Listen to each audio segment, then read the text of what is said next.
Welcome back, great hosts, to our English first additional language lessons for revision for paper 2, grade 12, final examination. And I'm going to take you through the poem titled Reciprocities. And the definition: reciprocities is a situation or relationship in which two people or groups agree to do something similar for each other, to allow each other to have the same rights, etc. So the title is plural, more than one person, meaning that more than one person is involved, more than one instance of kindness, support, and love is being returned. Then a subtitle indicates a lyrical poem containing respectful thoughts and writing on a personal or to a person. In this case, it means the speaker is dedicating this poem to his mother to show the bond between him and his mother. And then literally, the young son helps the mother to wind the ball of wool with the wool. The mother will knit the jersey for him, helping him to keep warm. So he is assisting the mother through the process of knitting by holding the wool, a ball of wool for the mother, whereas the mother is actually knitting a jersey for him. So it's give and take kind of a situation. That is what we mean by reciprocities. And figuratively, the mother teaches the young son life lessons on her moral values during the process of knitting that jersey for the son. She uses that time to teach him moral lessons, that which we are going to find out in details as and when we analyze the rest of the poem.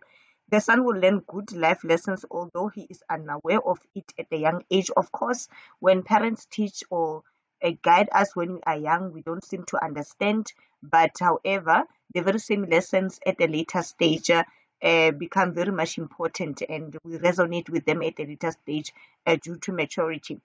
Now, the title implies a positive, supportive, and loving relationship between the mother and son. So, we are going to read about the poem Reciprocities and analyze the poem Reciprocities, that which unpacks a very beautiful and unique relationship between mother and daughter, mother and son.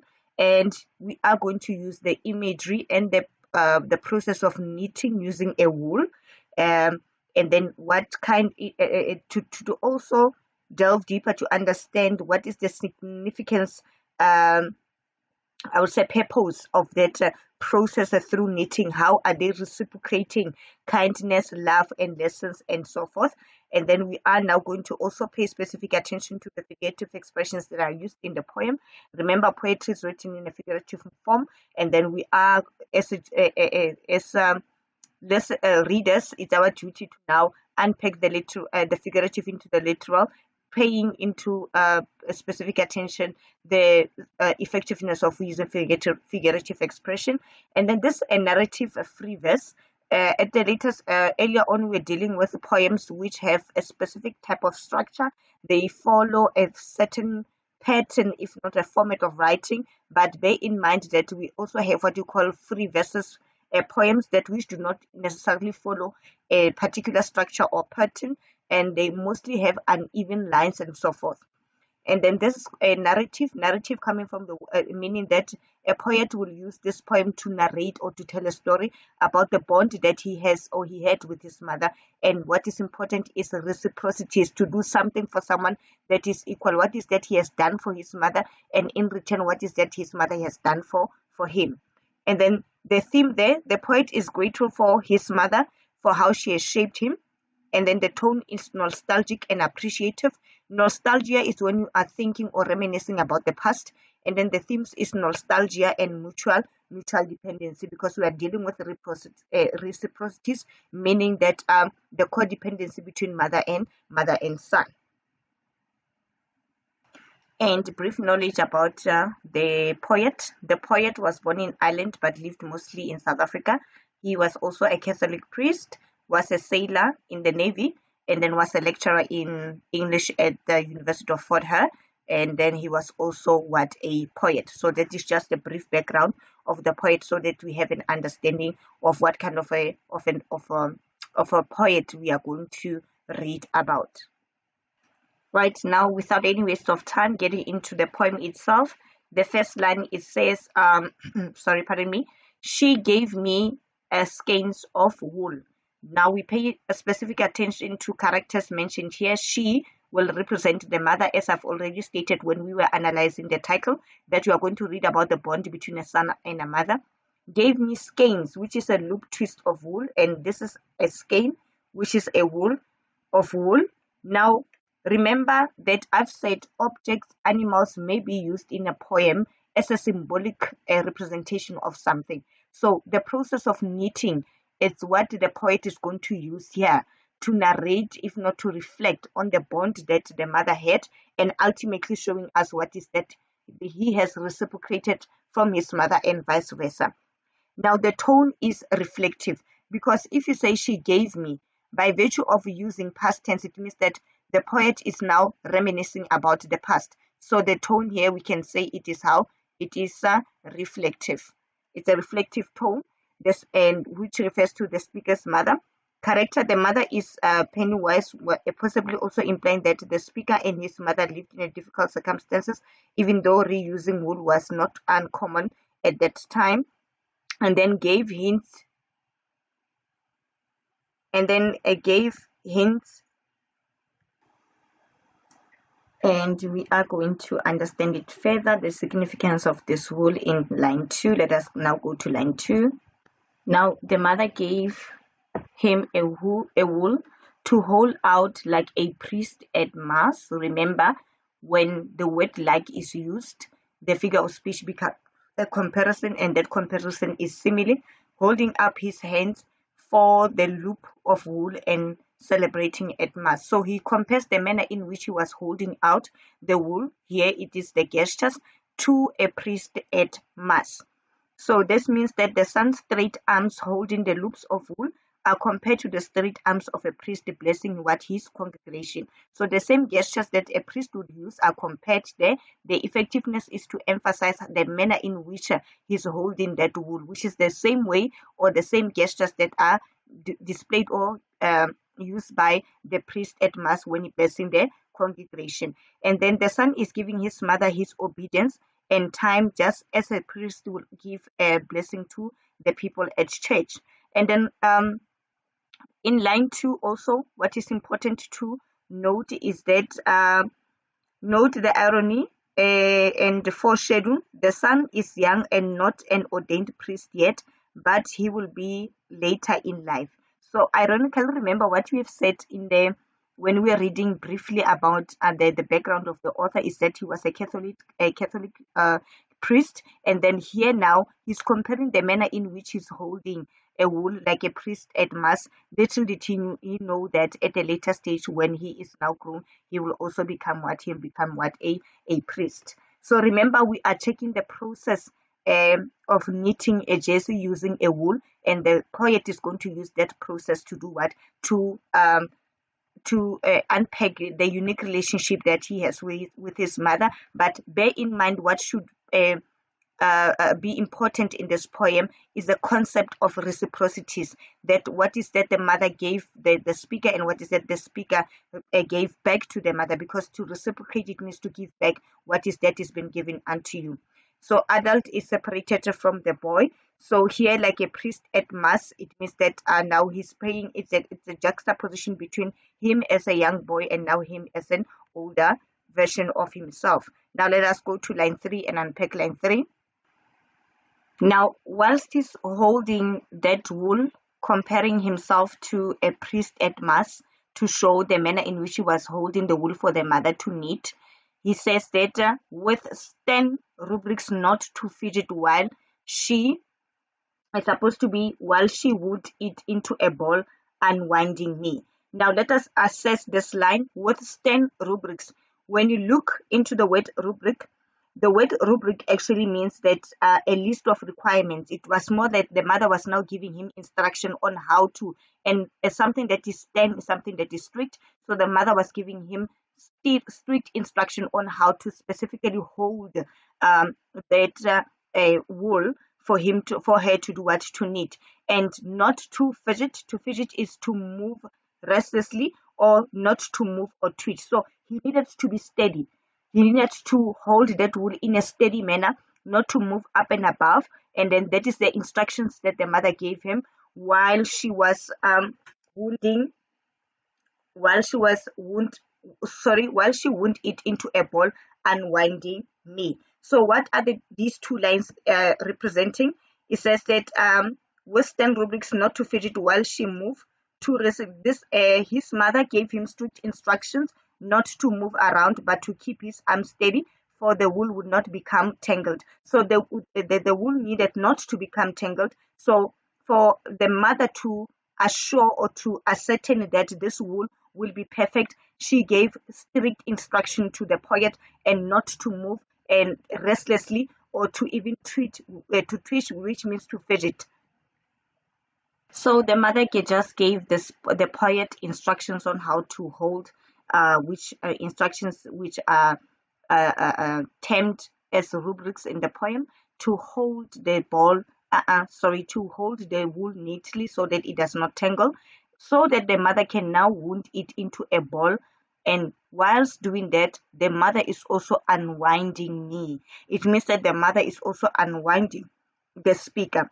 Now, becoming relaxed, and which is a contrast, because in the line that we have just discussed, the mother was telling him to hold with stand, meaning that the mother was strict, to say, giving out instructions in a very strict tone and in a strict manner, that please hold this wool correctly without any movement. But now, after now successfully turning that wool into a ball that you see, he starts to do what? To unwind me. So when you unwind, which is a contrast, wound versus unwind, literally it means unwinding the wool loop from his hands into the ball, and figuratively having a calm, relaxing. When you are unwinding, it's when you are relaxing, which is a contrast from those strict instruction that she just gave the poet, and then now she is now relaxing, or ensuring that the speaker or the poet or the son is actually now relaxing. So it says that now the literal manner, it means that action of turning the long loops of wool from the son's hands into a functional ball. So for the mother to have that ball that is okay, that is nice, that is should we just say the ball that she wants, she was assisted by the son, right? Because without the son holding the wool for her, he was not going to be able to to successfully have a ball of wool that which she's going to use it to knit. So that is what we mean by reciprocities. And from that process, what is the son getting? The son is getting unwind by the mother, which is now a give and take. You are assisting the mother to hold a wool. The mother successfully managed to turn that wool into a ball. In the process, what is the son gaining? Gaining the sense of calmness, because the mother is able to reciprocate the help by also ensuring that the poet is unwind, meaning that he's calm and relaxed. So again, that this line brings forth the element of reciprocities. And then metaphor, the ball of wool and the boy. Unwinding, the mother let the boy feel relaxed, like I've already stated there. So that is what we mean by reciprocities. Now let us move again to another line. And then once that is done, remember in the last line, the mother managed now to turn to successfully get a ball of wool with the assistance of the poet, by giving her as 10 instructions. And then after getting that ball, now she managed to unwind, meaning that put this poet at ease by unwinding him. And then furthermore, he says that unraveling my hands and arms, checking. So he says that unraveling my hands and arms, checking. The lines that is going to come is that my lapses with a gentle tug. What does that mean? The word unravel, it means that pulling loose the loops of wool around the son's hands, rolling it into a ball. Remember, the wool was wrapped around the son's head. Now the mother is unraveling it and then checking her son's hands and arms. And then this can also mean a metonymy. It's a figure of speech in which the term or part of something that is used to refer to the whole. The hands and arms represent the son, implying that his mind was just wandering. And then checking my lapses with a gentle tug. Now, whilst he was busy unraveling the hands and arms of the speaker, he was checking his lapses and gentle tug. Lapses actually means when you take a break, it means that somehow the poet was losing concentration from the process. So the mother will touch and unravel his hands and arms just for him to come back and concentrate on the process at hand. That is which to assist her to hold a ball of wool in such a manner that the mother will be able to do what, to use that very same wool to do what, to knit. And the manner in which she checked her lapses was with a gentle tug. A gentle tug, it means that the mother was gentle with him. And it can also be an oxymoron when two contrasting words are placed next to each other. A tug is when the mother pulls out a strand of wool, bringing the son back to reality, but she does that in a kind or in a gentle manner. So of course here the poet was young. Remember, he is narrating about his experience as a young boy when he was assisting his mother to hold this ball of wool for a mother to knit a jersey for him. So he was still young. Perhaps he could not concentrate like any other young boy. He could not concentrate for a lengthy period. So the mother there and there unraveled his hands just to check if he's okay. And then after doing that, he makes sure that he checks his lapses. And then when you lapse, it means that when you take a break and then loses concentration, and then takes him back into the process so that he can do what he can concentrate again. And now the poet continues to narrate and to reminisce about the processes that and the events rather that took place whilst he was assisting the mother to knit a jersey by holding a wool for her. And he says, when I wandered off through images, remember he needed to concentrate, hence earlier on the mother was stern and very strict, giving him instructions. But however, he was still a young boy, then he cannot concentrate for a longer period or a lengthy period. Again, here he said that when I wandered off through images, when you are wandering off, this can be also a metaphor, because when you are wandering off, it's more like walking away in a figurative expression, but in the context, it refers to his mind thinking out of things. It means that again, he was losing what? Concentration. But however, having images, and then images are pictures or imaginations, right? Had made fall through. And then he says that various ideas. I'm sorry, let us go back to the first, when I wandered off through images. Metaphor again, various ideas are represented as pictures from the son's mind. This implies his creative and poetic mindset. And then had made for through, which means that implies that the contrast, that the comfortable way in which the mother is talking to him is to follow. And then what is important, the mother is talking to her son in a comfortable way. She acknowledges him as important and worthy.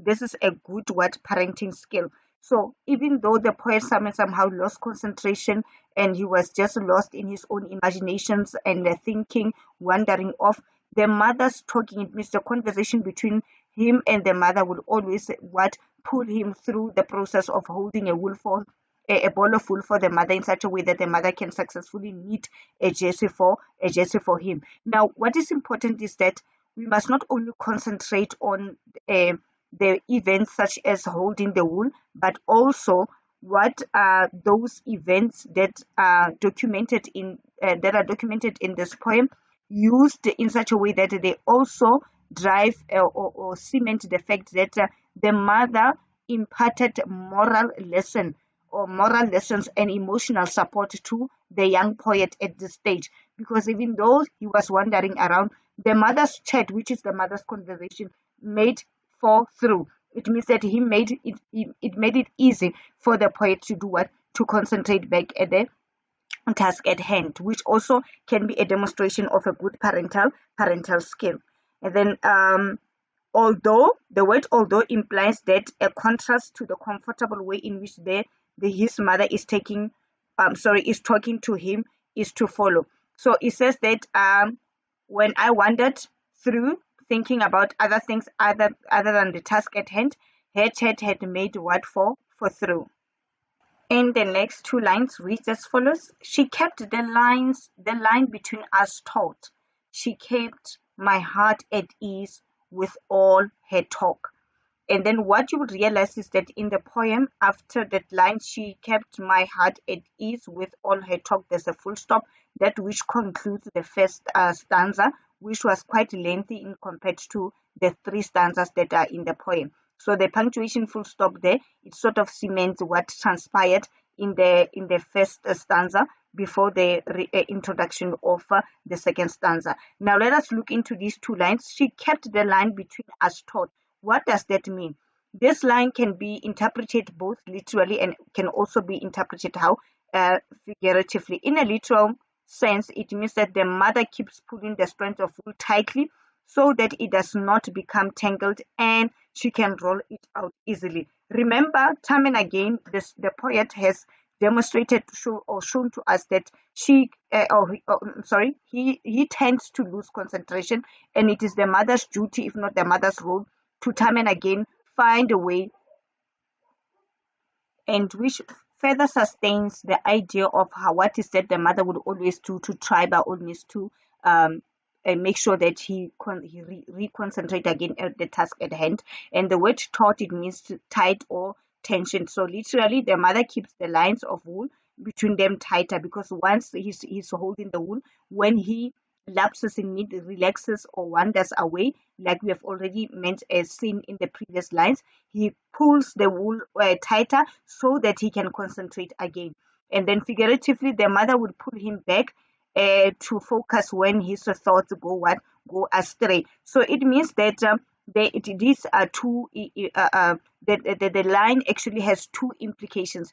It implies the first one in a literal sense by pulling the wool, but secondly, remember I spoke about moral lessons, that the mother will always be there to guide him, if not to nudge him. Should he find himself going astray or being lost in thoughts, the mother will be there to do what? To nudge him back.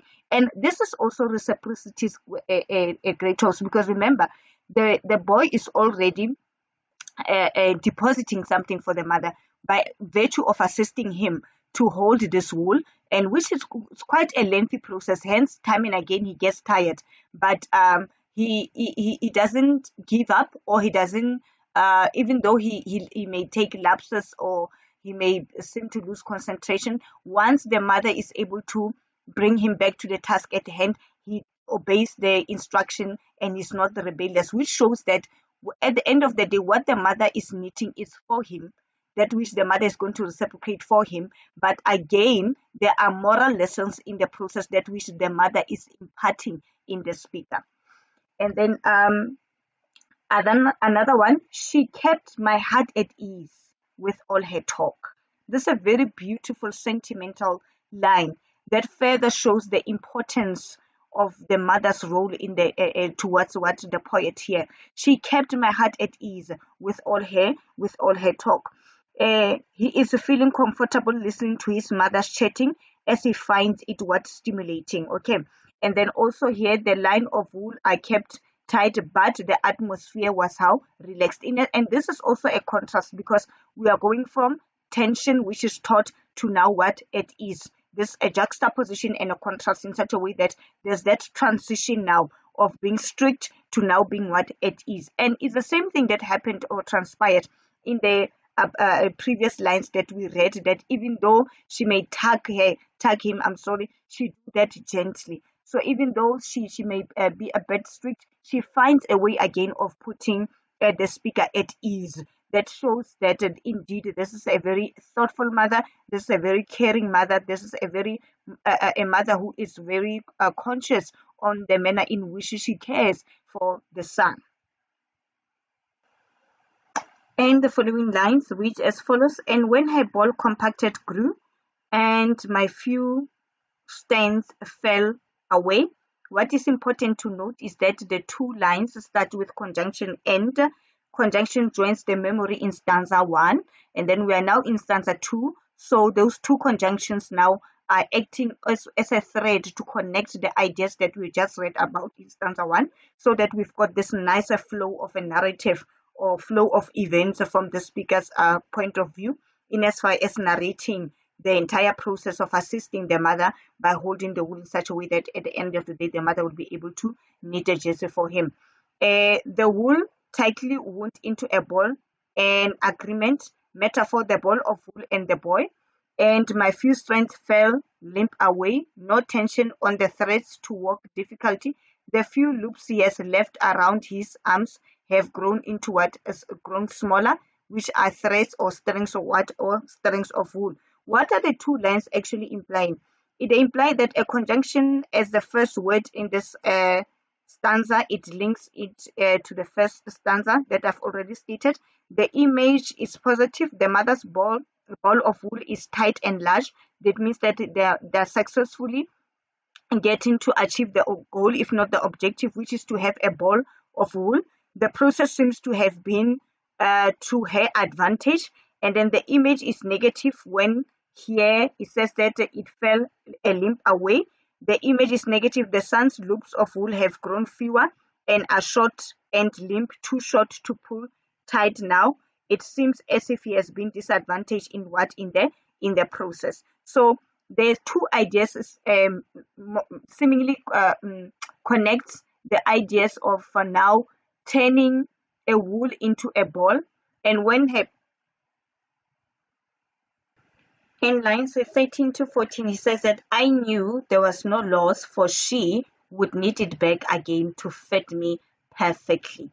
Right? The boy hasn't lost anything.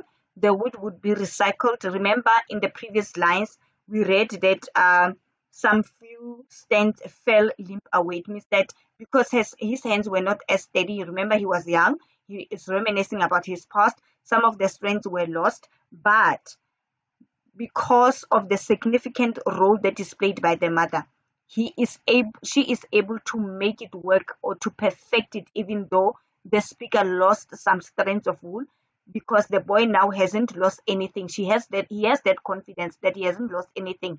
The wool will be recycled by the mother, and to this also can show the mother's love and influence on him, that it will never be lost. So these are lines that are embedded with two meanings, right? Where the first meaning can be literal and another meaning can also be figurative. And what I've noted in the poem is that those figurative meaning, they carry forth a moral lesson for the poet, from the mother to the poet. And then what I also admire is his confidence that is sustained in line 14, because he said that and she would knit it back again to fit me how perfectly. Previously knitted product will be recycled into a new product, and the mother knows him well, not only his size but also his heart. So reciprocities, the wool is taken and then returned back as a perfectly knitted garment or jersey. Let me just repeat it, the two lines again. The verb, it implies I knew. When you say I knew exactly what I've just said, it implies the son has insight and knowledge, which to me resonates with the concept of confidence, that he has probably experienced this process before, and he knows definitely that the mother will not fail at the task at hand. The mother will be there to ensure that she ends and completes the process successfully by knitting a jersey for him. And then he said that I knew there was no loss. He understands that he will receive, and the time his mother has spent with him will be what advantageous to him in future. He will also knit it back. This which implies the unraveling of the original jersey is functional, and that the newly created jersey will be better, as it will not be too small for the speaker, but however it's going to fit him, it's going to fit him perfectly. Furthermore, he will not only have a new jersey, but has also received parental guidance. Remember, we spoke about the events that transpires versus also the moral lessons that were deposited to the speaker by his mother. He will also receive parental guidance and the strength of his moral values. And then this line again that says that it will fit it back again to fit me perfectly. The line also implies that the teachings and stories of the mother evolve to suit the emotional and spiritual needs of her maturing son. This is again an example of a good parental skill, like I have alluded in the previous lines. Now line 15 and line 16, starting with a conjunction, but richer still, I see today these lines are drawn out from me. And then note the transition that we have been using a past tense, because the poet has been thinking or reminiscing about his past, with specific reference to the moments where he was assisting the mother to hold the ball of wool in such a way that the mother will knit a jersey for him. And then now we are transitioning to the present tense. It means that now he is grown, and then he's thinking about all that transpired in the process. And we are going to further see in the concluding lines how all the entire process had an impact on him, and had also had an everlasting impact on him, in as much as the mother managed to knit a jersey for him, and then he was there to assist the mother in the process, but her mother also imparted lifetime moral lessons. I see today these lines are drawn for me. Now let us assess closely these two lines. What is there to do they mean? And the conjunction implies irony. The speaker appreciates his mother's care and love during his childhood, but as an adult, he understands that the memory is more worthy. He sees it as making him richer emotionally. The word but is used to show transition or to link his childhood to adulthood. So the importance of this conjunction, and what I've noted, I think I've said that when we're doing line 13 and 14, that the significant role of conjunctions is more like they act as a thread to weave in all these stanzas together in such a way that at the end of the day, we have a well put, and if not a well thought, a well constructed, if not a well put poem that narrates these events of the poem to further cement the idea of reciprocities. And then the theme of nostalgia comes into play here. The verse the verse in the poem are compared to the line of wool. Now he says that, but richer still, I see today these lines. What does the speaker refer to when he says these lines? He actually refers to writing of poetry, because he was a poet. Now he finds himself now thinking or reminiscing about the process of assisting the mother to knit a jersey for him whilst he was still busy creating a piece and writing a piece, are drawn from me. So literally the mother has formed him as a man and then knitting strength into his heart. And metaphorically, she still draws lines out of him as she did pulling the loop from the wool. Remember earlier on the mother was pulling the strength of wool, and when she was rather knitting a jersey for him, he would knit these lines into a poem. So the same way in which the mother would pull the strength of wool for the poet to concentrate and at the task at hand, so that they can have a ball, that which the mother is going to a ball of wool, that which the mother would use to knit a jersey, is the same strength that now the poet is trying to draw from, in such a way that he can do what? He can write a poem, because the word these lines actually refers to what? Writing of a poem.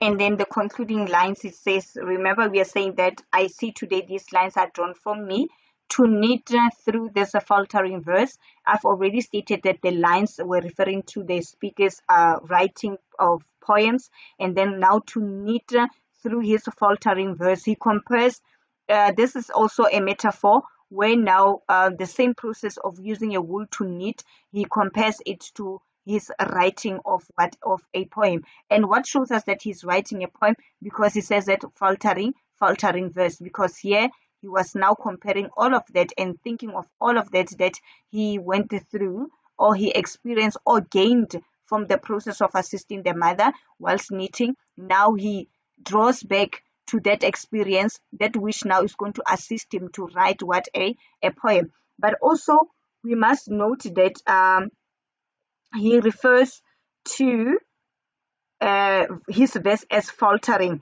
meaning that it's falling short. He's hesitant that the speaker feels as if his poem is imperfect, because when something is falters, it means that it's not perfect, right? And then does not do justice to the mother, unlike his jersey that fitted him perfectly. Now he's struggling. Similarly, this line shows that he's struggling to write this verse. However, this poetic verse or whatever poem that he's writing, and then he's reminiscing and thinking about how the mother was able to use a wool to knit a jersey that fits him how perfectly. And then to knit, it means the creative process of forming a strand of wool into a jersey is compared to the forming of writing of words into a meaningful poem. I've already mentioned that. So his poems are not as perfect, I'm sorry, but they are flawed.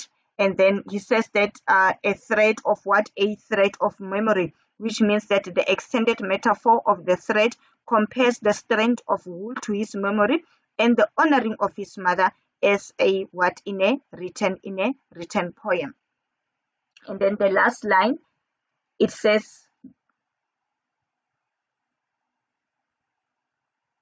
and while she was still reminiscing about how her mother was able to knit a jersey, and seemingly at this stage he was struggling to write a perfect poem, as he faltered, and then he said, time has pulled away from what? Consciousness. And this is personification, because time is personified as, or given a human ability with the quality, with the ability to pull away childhood from memories, because consciousness is something that sits with you. The speaker implies that as time has passed, he has forgotten his childhood memory a little. However, his memory has been pulled away, just as a strand of wool used to be pulled away from him. However, in writing this or a poem for his mother, he has brought her memory back and knitted it into a consciousness, and so finally reciprocated her love. So he was able to breathe back and reciprocate whatever all the lessons, moral lessons that the mother gave him, back by writing this poem the same way that the mother would knit a jersey for him. Now he's finding words to reciprocate and to say that the impact that the mother had or has on me, on him, is indeed everlasting. And then time has pulled away from consciousness. A tug in line 6 has turned to pulled. He is brought back from his wandering mind. Final reciprocity, the memory of holding the skein of wool as knitted itself back into his consciousness by simply also using the very same moral values to write what? To write a poem. In essence, this poem, it's a very pleasant poem that celebrates and admires the mother's love, the mother's moral lessons, and reciprocities. We are able to see what is that the poet has gained, which are moral values, and also the mother gained assistance from him, because for the mother to successfully knit that perfect fitting jersey, he relied on the assistance of the young poet. Now the poet is older, and as in when he is older, he is sitting reminiscing, which now embraces the theme of nostalgia, nostalgic theme, or nostalgia, meaning that thinking and reminiscing about what? Reminiscing about the past. I hope this will greatly assist you in your revision. Once more, good luck.